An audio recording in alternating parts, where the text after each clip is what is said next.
Welcome everyone, thank you all for coming. Tonight we've got Jay, Zay, and maybe a bit of Mike, maybe, talking about something that we really love doing, which is switchbaiting for Marlin. So has everyone tried switchbaiting here? Anyone? Yeah. A few people trying? And Mike, you've tried it a couple of times. Yeah.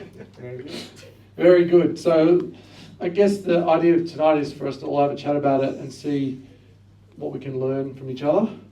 So the first thing is like, what is switchbaiting? Most of you know it's the idea of switching a marlin from a teaser over to a bait, and the idea is why would you switch bait? So there's obviously the idea is that you're going to hook the hookup rates a bit higher, particularly on things like striped marlin. That on lures you can pull a lot more hooks. So the idea is that we want to try and get the hookup rate increase by switching over. It's also a very exciting way to fish. It's very visual, and the other thing I would say is it involves a lot of teamwork, and you can't. I guess the only negative is you can't relax. You've got to pay attention the whole time. So if your crew and captain is not paying attention, certain people here that struggle with it. You've got to pay attention the whole time. So yeah, it's a more interactive way to fish. I mean, trolling, as fun as it is, and we still troll as well. Like it's kind of made it a little not more funner, but like it's added another element, just different, and definitely more teamwork. Like which is a little bit more rewarding, I guess. Yeah. So what we're going to do tonight is going to show you all the bits and pieces you need to do it, and then show you the theory of it, and then we might go into, like, it all sounds like a simple plan when we get to it, but things also go wrong. Yeah. So we'll get through that as well. Like, it's actually the last few seasons we've had, they've been so good. It's actually such a viable thing now. Whereas before, if you're expecting to see one or two bites, you might be like, might stuff it up, we'll just put the lures out. But I don't know, the last few seasons have been good enough to try it and to give it a good time to work. All right, we might have a look at some of what we need to do it. So there's a little switch on the side there. Mm-hmm. Yeah, that's what they look like, Matt. Yeah, I know. So let's have a look at some. So first thing we'll look at teasers. So these are the first things that we need. Generally, we're running, some big lures as your teasers, and I guess some, like when it's calm, we generally like to use some more exciting lures, so a bit more aggressive lures. And then if it's like rough, maybe more straight runners like your Procooler sprockets. Yeah, it would depend on the crew as well. If your crew finds it a little bit weird, like the active lures, because sometimes they will think there's a fish behind it because there's so much action. So you just go by like what's comfortable with the crew on the day, and yes, the conditions. The big ones, we're teasing them up, so they're a bit like a dog or a cat. They'll always have to come and have a look at it. You don't actually want them to eat it, ideally. You actually want them to come up to it. They'll make themselves known. You'll see the dorsal. Sometimes you'll just see them under it. But you don't actually want them to eat it. But yeah, and then as soon as they're on it, once you start bringing it away, it kind of gets them going. So that's why usually a little bit bigger, and obviously a little bit nicer for us to look at, nicer for the fish to look at. We usually go with one pusher and then maybe one more active lure. Depends. We change it depending on the day. But again, just depends on the boat, the crew. Yeah, and sometimes you can run like these sort of bird chains in front if you want more action. But again, it sometimes can be confusing for certain crew to know the difference between that and a marlin. So, yeah.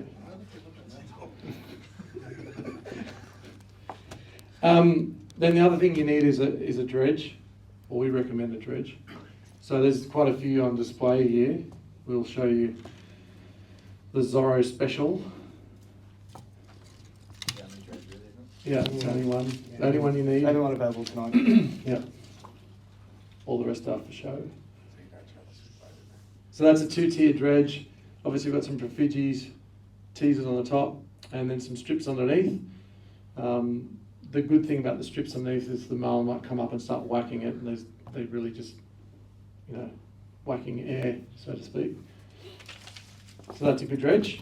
And I guess we'll show, there's a couple other dredges you can see around. Got some mahi-mahis, some wolfpack.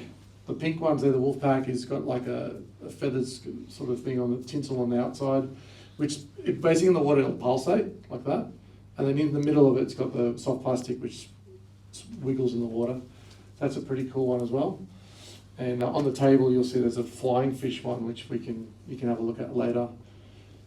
But basically you need a couple of teaser lures, a dredge, and then the other thing that we quite often do when things are a little bit tough is we'll put a lure, one lure with a hook in it. So yeah, that's the sort of main ingredients that you need from the lures side of things. Obviously the dredge is like a subsurface, which you would use like a nice big weight to keep it down. So that's our subsurface lures and surface lures. There's also the flippity floppity thing, that pink one there. So that one actually can be a little bit confusing. It's very good for raising fish, but it can be quite confusing to see because it's got a bit of sideways movement, and sometimes you think it's a marlin. It's just the lure. Other thing you need is some bait. So obviously you need to go and collect some bait early on, and you can use a mixture of dead and live baits. We've got a couple of samples of dead and live baits, rigging anyway. So Zoe, do you want to pass them around? That one's obviously how we rig it for live baits. We'll pass it around with circle hooks, and that's one how you rig it if you're pitching a dead bait. So I'll get Zoe to pass that around. Alex, yeah. do you mind if I ask questions as we Yeah, go for it. Go ahead. So, in running the dredge, Mm-hmm. And it's got a weight on it, so it's running under the surface, how are you seeing if you've got a fish coming up underneath that and you're on a smaller weight, such as Zorro? Yeah, I'd say it's very, very rare that they come up in the dredge before they've come on the other teasers. Right. Okay. I don't know if have you seen anyone come in the dredge first? That's rare, but I reckon you don't see them if they're there. Yeah. But they will show their face on the. Yeah, they'll peel away to the. I teasers. pretend they're there once I see them once we rip the teaser out. Yeah. I basically just keep the bait right behind the dredge. The dredge Yeah. stays in until we're hooked up. Right. So Yeah. they generally will always go back to the dredge. 9 times out of 10, if you can't see the fish, they're on the dredge. Yeah. And when we when we are switching and we raise a fish, if I want one on the wheel, I back it off a tiny bit to like a fast live baiting speed. Yeah. Yeah. Depends if we're pitching live baits or dead baits, but most of the time I'll pitch live baits. Yeah. And we just feed it out straight behind the dredge. One bait straight away, make sure it's right behind the dredge, and if nothing happens for a bit, we'll pitch another one long. But they usually, I reckon 9 times out of 10 you don't miss them off the back. You might not see them early because it's in the wash and it's deeper, but Yeah. I think it keeps them around for a while longer. Like, Right. a lot of times they're Yeah. in there going, oh, it must be up there, and then all of a sudden, bang, Yeah. he's lost. Because sometimes they get so focused on dredge, teaser, they just so focused that you'll feed a salmon. Yeah, it like swims past straight them. past it. You Yeah. swim it way past them, or a lot of the time the other problem you have is you feed the bait out, gets eaten straight away, and you don't know, and you're just feeding a belly out, and the fish is still in the dredge, and you think you're feeding the fish the bait out wide, and you're going, oh, nothing's here, nothing. As soon as you feel slack line, because it's got a massive belly, and the fish is still trying to eat the dredge, but it's got the bait in its mouth. And then you feed it. That's where it comes a problem where you might feed it 2 baits because you don't know it's already eaten the first one. Hey, Jay. We found that out a couple of weeks ago. Sometimes that happens. So yeah, so we'll these are sort of little components you need, and obviously you have a couple of rods set up ready to pitch. So you might we have at least sort of 2 with live baits generally. You can use a dead bait too.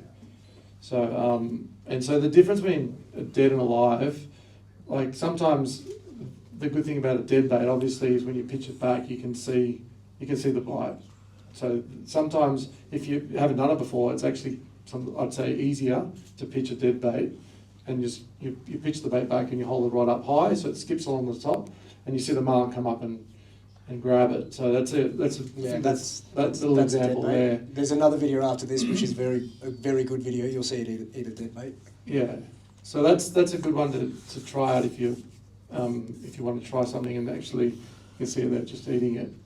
But yeah, so that's the difference in dead and alive. The thing about a live one is obviously pitching it back, and you got to you got to feel that it's eating it. Sometimes it'll let you know, but other times it'll eat it and come straight forward towards you.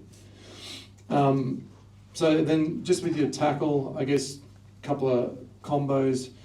Okay, you can use any game combo you want. Quite often like talicas and like little saltigas or little like braid-based reels seems to be quite popular because of the fast retrieval, easy to maneuver around the boat. Like we have one. Obviously that's the Shimano one, the Switchbait rod setup, which is a little bit longer, so that you can, particularly with dead bait ones, you can hold them up higher. So that's yeah, simple combo. So I guess we could probably talk about the setup and the technique of the whole exercise. So you want this one? So we might draw it up on the board of how we put all these components together. Jay's an artist. Mr. Squid. Oh, well, pretend we're not running an electric. What's that, Jay? This is the Outrigger. Okay, that's an Outrigger. It's beautiful skirts. There we go. It's your Dredge, is it? Yeah, that's my Dredge. Yeah. Should I make it 2-tier? No, Yeah. single tier's one. And It's not bizarre. and if you want, a shotgun. Oh, shotgun. Yeah. All right. So there's our shotgun up the back there. You can hold it there. All right. You put a couple of lures. You want to hold one on one side there? All right. Well, they're facing that way. Yeah. Put it on the right side. I know, you could have drawn it. Yeah. Oh, shit. We're learning. Flip the board. Yeah. Spin it around. So you've got two teasers. Now, you can pretty much have them equal distance to each other. I would say the sort of a length of a short rigger length that you would normally run your lures at, which, I don't know how many meters that would be. 30, 25? Yeah. 25 to 30 meters. So, yeah, you can have them pretty much the same side, same as each other. It's not like a normal Marlin lure with hooks in its spread. And then obviously you got your Dredge in there, which is this guy, we showed before. So basically, Fish comes up. yeah, so hopefully a fish comes up on this guy or this guy, which is what most of the time it happens. So Marlin comes up on one of these ones, you wind in, obviously, you start winding in that lure. At the same time, someone deploys a bait. I like to deploy on that side because I'm not good enough to avoid the Dredge. Others can just lob them. So I always deploy the bait on the opposite side of the Dredge. Not into the Dredge. Yeah, not into the Dredge. So, and then the whole idea is that bait gets deployed here, and then comes and you can put it around that point there, just behind the Dredge. That's already come in. Now, if he comes up on the other one, you wind the other one up. So if you've got a bit of crew, you can wind someone can wind the other one up. And then if you haven't had a bite yet, you got to deploy a second bait. So basically, as you deploy the second bait, this guy now drops back, and the second one comes and then hangs around the back of the Dredge. Is the live bait just in free spool? Yes. Yeah, free spool. At this point, you're probably going to slow the boat down a little bit. Yeah. Especially if it's live bait. If it's a dead bait, you can probably just keep going at normal speed for a bit. But yeah, the live bait's got to go back and slow the boat down a bit. Even a dead bait in freeze How will fast just is it? stunned. Yeah. Well, you're normally going, say, 7 knots. You're probably going about 3 to 4 knots. And Yeah, how that's far cool. is that Dredge behind the boat? It's about 10 metres, I'd say. And it's off the edge of the wash, or it's right in the wash? Well, Probably just to the edge a little bit. I go in every now and then, but yeah, I mean, because it's on a cleat to the side. If your wash is here, it's Yeah. technically into the edge, but Sort of, yeah. yeah. Well, most like trailer boats are pretty much going to be in the wash. If you're pitching a second, do you like then go live and dead, or 2 lives, or just whatever? Whatever you got. Either or. The hard It part just with live and dead is yeah. ideally different speed. Oh, yeah, exactly right, yeah. okay. So if you were having the mixture, you'd probably keep the dead one in close because you have to hold it up high, Yeah, okay. and you probably let the live one go by. But generally, like with the thing about the dead one is you're going to know if it's eaten it, you would have seen it. You should be able to see it. So is anyone any questions on the technique or the? In running when you're pitching the bait back, you're going to run it in total free spool, or be controlling it to make sure you don't end up with big belly in the line in the water if the current's going across you or this sort of thing? You'll always have to control it, because at any point it's going to grab it. You're going to have some thumb on it, Yeah. but when he eats it, you want to back it off as much as you can without getting a bird's nest. Yeah, or controlled by your thumb, not by the drag. The drag will be in free spool. Yeah, you probably will go to that question. Like, you do have to thumb it hard sometimes. If the live is going nuts, if he's a fisher out, he's not going to like it. So you thumb it hard, but as soon as he eats it, you're not going to be able to like hold it fully. But like, you have to do everything with your thumb. Yeah. Obviously, when he eats it though, 3 to 5 seconds, stop slowly to strike and bend the rod. Yeah, just get ready. Like, as soon as they feel like they're hooked, they'll probably, if they do jump straight at you, you have to be ready to keep tight to it, obviously. Yeah, sometimes they do, sometimes they don't, but yeah, just got to be ready. Like, as soon as you go up and he's tight, he's going to know as soon as he feels it, and he's either going to usually jump, but if he jumps towards you, you've got to be ready to get tight to it. Yeah, the good thing is you're moving, you're going forward the whole time. So most of the time it's not like charging at you. So you've got a bit of time normally. The other thing is you'd never strike with a circle hook. Most of you would know that, but sometimes with adrenaline going in there, certain people we know strike. Jay does he? Never. Jezza does. Anyway. Twice strike, setting the hook. So yeah, is everyone? So okay. The other thing is why have we got the lure with the hook in it out the back? Because literally it's our last hope. You know, sometimes that's the one that they grab and you don't even see, and you would never got a bite out of it. It's also good for your bycatch, but it's pretty much there as your, the last resort. If something's stuffed up here, possible, another chance. And multiple fish, maybe, could be another reason. But if the fishing's really hot, like, I'd take this out of the equation. So if you've seen quite a few and you're raising them, yeah, definitely take that one out. All right.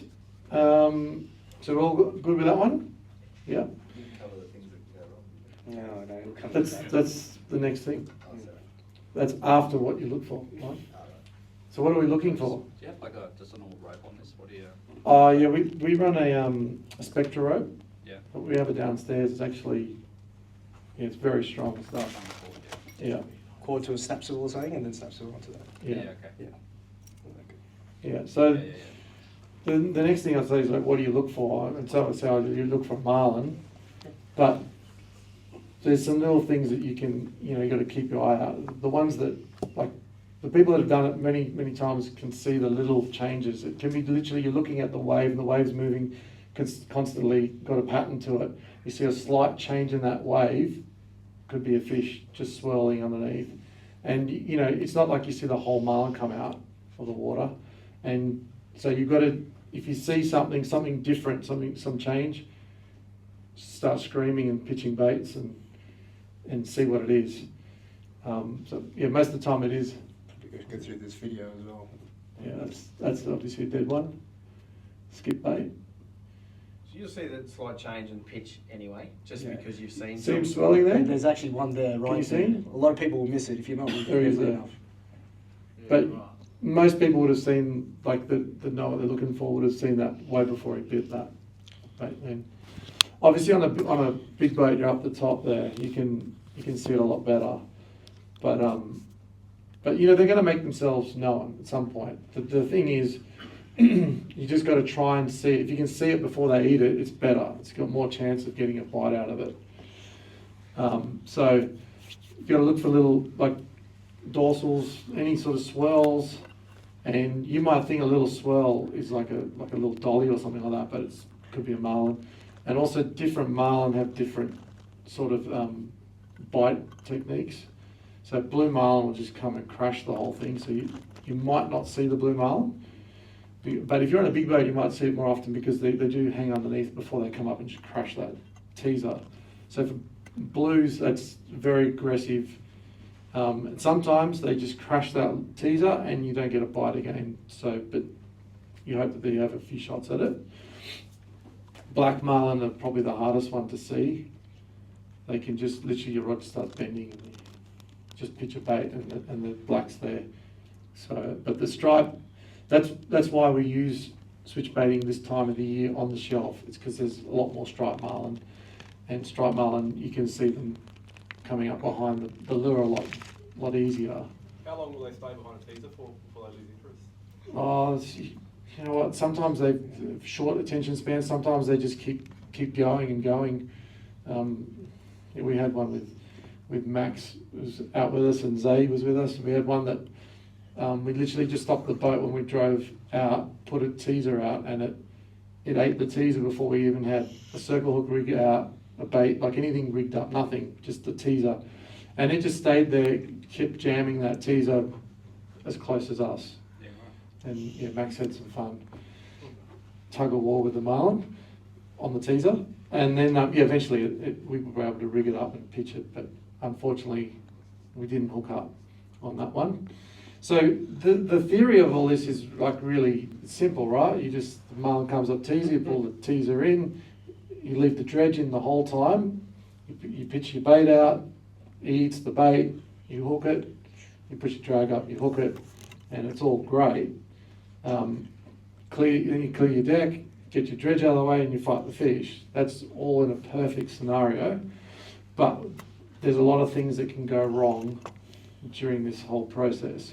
And that's why when you're starting out, a lot of times we tell people go lure fishing first, because we can control a lot more elements when we're trolling lures. Like the hook's going to be sharp, the drags are set, you get a nice lure spread, it eats it, hopefully it hooks up and you can start fighting it.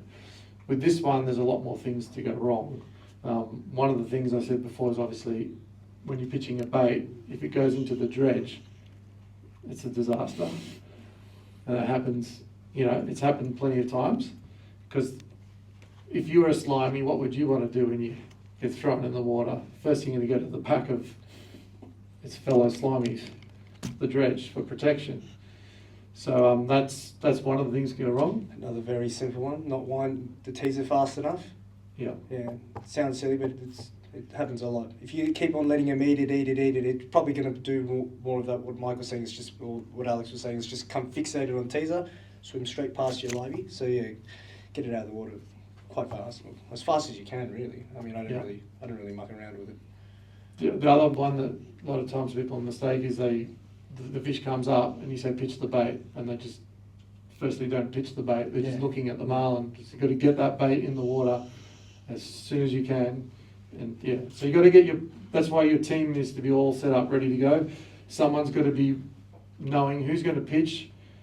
You can have a simple rule. Whoever's next to the rod that's going to pitch is going to just pitch the bait, and whoever's closest to the others just start ripping them in. But you've got to have a plan, and when you're starting out, make sure that you've all got a job, and that makes it a lot easier to do that. And then you have to have your backup plan of another live bait or a dead bait. Like, have a couple of options. Yeah. As soon as that other bait goes in, talk to the other guy. Mine's going in, and then the other fella goes out. Mine's going back. So it's you got to communicate with each other. That's why you see all those big boats with the walkie-talkie headsets, so they can communicate with each other. The other one is getting a bird's nest. Like, that's an easy mistake to make, because you might pitch a bait in and you just don't know how aggressive that marlin's going to eat it. Like, we've had it in the first clip that we had showing. There was, I don't know if you saw it, but there was we hooked the marlin on two baits. So we saw the marlin come up on the teaser. We pitched both baits. It ate both baits, and neither one of us even felt the bite. It had just eaten them, swallowed them, come straight up the back of it. It was sitting there. We actually started winding in, just to wind in that last bit of slack, thinking we're going to go back to putting the spread back out. The fish is gone and he'd eaten both baits. So that's one thing you got to try and avoid too. Is that's why we moved from one bait here to pushing it further back. We're trying to not hook the fish on two baits. Certainly not in a competition, otherwise disqualified. So you've got to try and keep those baits away from each other. But yeah, you don't know if the fish is going to charge away from the boat or charge at the boat. So you might get a real aggressive bite, and he might grab it and just bolt, and you might push the drag up. And then the other thing that can happen is you see him eat it, grabs it, you think, oh, you count 1, 2, 3, start pushing your drag up slowly, wind into it, and let the rod load up, and then slack goes again. So he could just spit it. So the whole time he could just grab it like that. He hasn't grabbed the nose of it and swallowed it, he's just swimming off with it in his mouth. So if you can try and see what's going on, if he's on the surface, just like visually look at it, see if it's swallowed it. Like it sounds like an obvious thing, but most of the time, oh, he's grabbed it, he must have swallowed it and he's got it. They don't always just swallow it. And sometimes you'll have a situation where he'll grab your live bait, swallow it, and you just, when he crunches on it, the hook could turn back into the bait itself, which has happened. It doesn't happen very often, but it does happen. So, if you don't hook it up, so what would you do if you swallowed it and you start to go up and then he spits it out? Like you've got live bait, now it's dead. So anyone got some things you do? Lift the rod above the head and let it skip on the surface. And Yeah, so you could, come back. so you've just slowed the boat down a little bit, so you have to wind, keep the rod up high, and look, see if it's coming up. Because quite often, if it hasn't felt drag and pressure, it'll probably come back. And at the same time, get another bait and pitch it, if you can. Another thing, just if you are like winding, if you've had a bite and you didn't hook it or whatever, I wouldn't put your drag all the way back up when you're winding back in. Yeah, if you're checking a bait, you can always get hit on the way up. Yep, so don't put it all the way up to try. Yep. Yeah, you've got to be careful then, because if you put the drag up, obviously, they're going to feel the pressure before they swallow that, let the circle hook get in the corner of the jaw. Alex, about live and dead baits, is there any live baits you'd use other than slimies? Oh yeah, yakkers. Yeah, last year we did heaps on big yakkers. I like just better presence. They like when you're in a moving boat, they will just like follow you better. But big yakkers are fine. And frigates, if you can get them. Right. Yep. Any mag tuners. And does a dead bait need to be fresh? Oh, I mean, you're only pitching it, so it doesn't have to last too long. Yep. But I don't think they really, if they want to eat it, they'll eat it. I don't think they're fussy. But your bait will be tougher if it's fresh. Yeah. We've got plenty like on when we have like a couple of big slimes we want to keep, we just give them a little salting, get the gills and guts out from the top. Don't cut the. Throat cavity. Yeah, just like you can get everything out from the gill and just stuff it with the salt. It's a good way to have some good dead bitch baits. Yeah, also one of the reasons to switch bait is sometimes if you haven't got a lot of bait, and if the fish aren't in a certain area, like there's spaced out a bit. So that's the one good thing about it is you don't need to catch tanks full of bait, So 10, 12 liveys if you've got, that's heaps for a day of switching. If you've run out of them, you should have caught quite a few fish. But you can fish whatever you can get, really. Ideally, a slimy is like a medium, this size slimy is perfect because they're just going to swallow it down. The hookup rate's good. We've found just with really big baits, it can be a little bit, they love eating them and they can swallow them, but sometimes the hookup rate's not as good. So. Anything else can go wrong? Yeah, what else can go wrong? The driver can run over something. Do you want to run through the last route? Yeah. Did you? Nearly, Yeah. Doesn't Jay strike on circles? Jay strikes. Never Always done. strike. Never happened before. Australia's going up. Yeah. Gotta make sure it's in. It's funny how sometimes you get away with what you get away with, like really. Like you shouldn't be striking with a circle, but we've seen a few times the fish just come and swallow the whole thing in one motion and How are you, when you're offshore, you're out the shelf, how are you sort of picking? Is it temperate? What are the key things to take you to an area? Oh, where to fish? Yeah. So there's a lot of reasons to go different places. Like literally this time of year, the shelf is your main zone for striped marlin. So it could be that the bit of slack water is holding some bait. Temperature changes will also hold bait because it's generally slack water on the edge of it. And also bait fish don't really like going from hot to cold. They can't handle temp changes, is what I've been told by the scientists. So if you're a bait fish, you're going to stay where it's safe to, it's not easy for them to go against current. Like you're on your way out, what are you looking for? What's going to pull you up? Well, we will look at charts first, and then time of the year look at water temperatures. So this time of year, anything like sort of 21 to 23 degrees water along the shelf. If you've got some slack water, that's a pretty good area to work. So, What was happening a couple of days ago, with the current coming into the shelf? Yeah. Into the shelf is good. yeah. If it's pushing in, it's pushing nutrients in. Yeah, straight into the shelf, which is good. So yeah, once you're out there, if you start marking bait, it's a good sign you're in the right area. And what about, obviously it's a pretty steep drop off most places. How far off the shelf are you going out to? What do you want to be coming up when it's going up? I think We always check both. We always check yeah. both. Yeah. It's hard to say. Like most of the time, if you speak to most people that fish for striped marlin this time of year, they'll say like anything 75 to 100, 110 fathoms. But we had a season, was it 2 seasons ago? Yeah, 200 fathoms. Yeah, 200 plus, 300 fathoms even.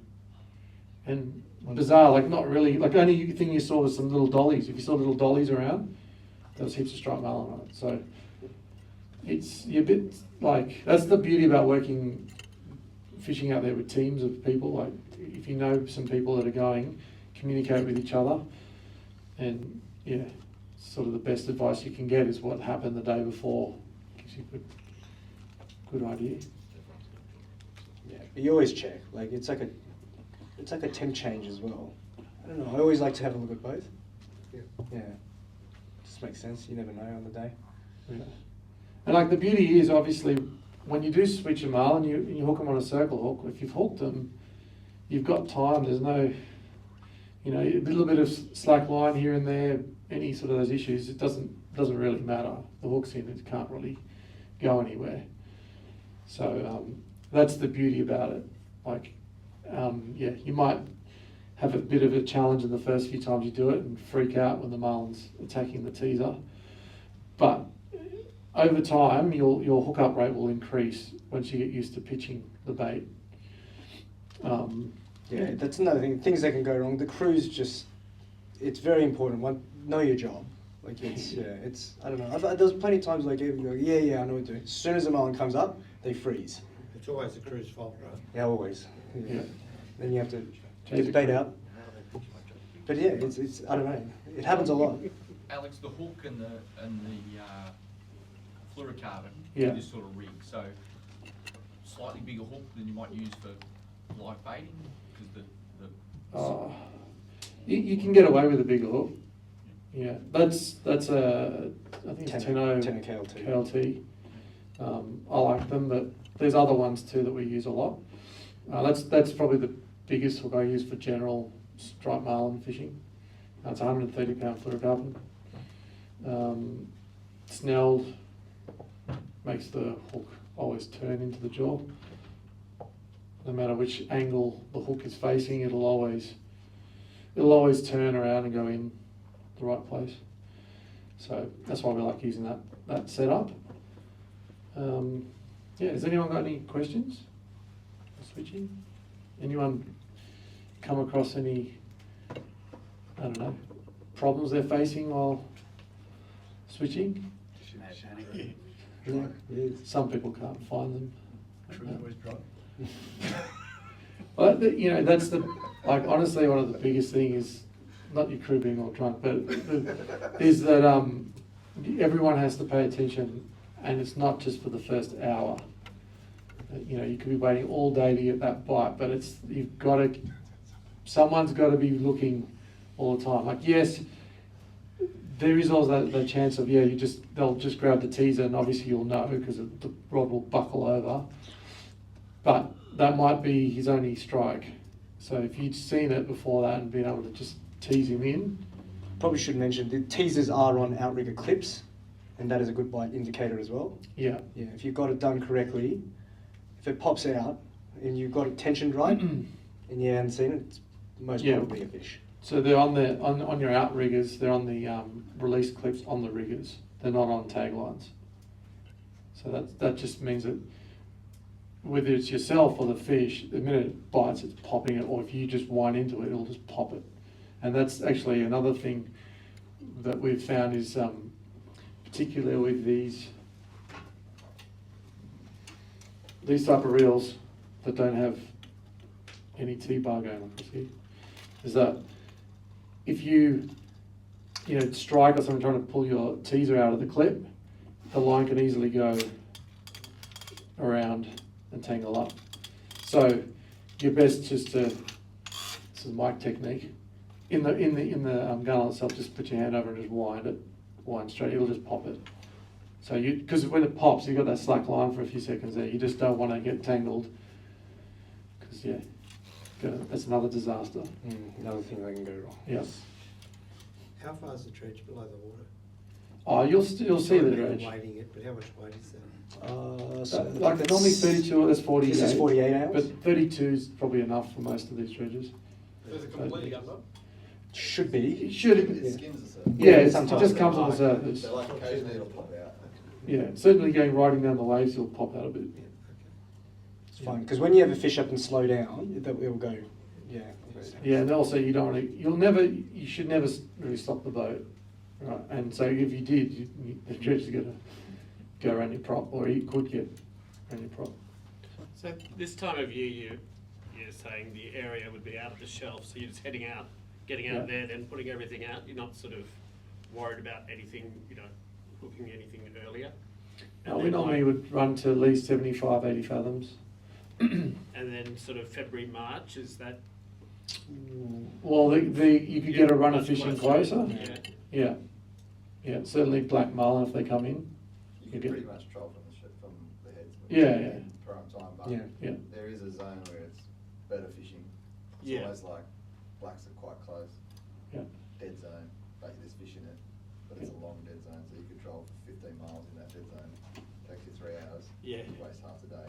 Yeah. Or you just burn out. It depends. Sometimes it's really rough and it looks really good. You can fish wherever you want. And, you can catch it, especially January, February, March. They all you could be 5 miles out and have a good bite. But it's also that mental thing. Whereas if you haven't caught something in an hour, should be out on the shelf where you're 100% confident. Yeah. So, you could safely say from now till January, just head out It's wide. more the shelf bite. You do get some of the odd ones. Yeah, but yeah. It's Might more happen the shelf earlier. bite till January. Also, we are generally using switching, probably prime target striped marlin, second target's probably blue marlin, and we don't. I mean, you'll get black marlin on switching, but it's not really what we actually target with them. If you're chasing blues, would you switch Yeah. 100%? Or No, you can, yeah. Sort of, right. Yeah, still with that one lure at the back. Yeah. Particularly for blues, because you're out normally off the shelf, Yeah. and you can get a yellowfin or a big dolly. Yeah, and if the blue grabs it, the hookup rate's pretty good on blues. Yeah. But they switch pretty good. Yeah. It can be the most aggressive I bite. can imagine. Yeah, so if you stripe marlin, when you get used to stripe marlin switching, go to blues, it's another level, yeah. Have we got any more questions? Not really? Well, we're gonna do a bit of a draw. We've got a few gifts to give away. We need our helper wherever he is. Is Zazie? You coming, Z? You got one job. If anyone wants to buy any lures or dredges, we're going to do like 15% off tonight if anyone wants to grab anything. No pressure. Oh. Get a crazy lure. Don't look. He's closed his eyes. Who is it? Bruce, you're up. Yeah. You're up. We've got, yeah, come up. Grab that one. You've got a choice. I've got a choice. You got that, or that. Might as well take the big Yeah, t-shirt. size matters. Yeah, of course. Yeah, I would take the Dredge if that was the choice. Yeah. Sponsored by, donated by I'll donate it. Landon. Landon Curry. Is Landon here? No? Redraw. Redraw. Don't look. Ben Brown. No? Redraw. Oh. There you go, have a slice, yeah, have a bite.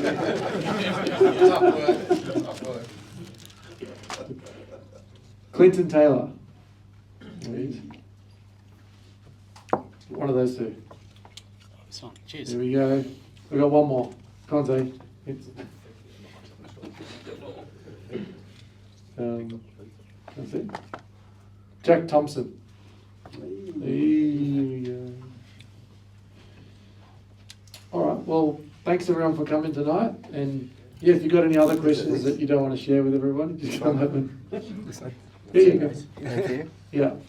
And yeah, good luck everyone. There's quite a few marlin around at the moment, so get out there.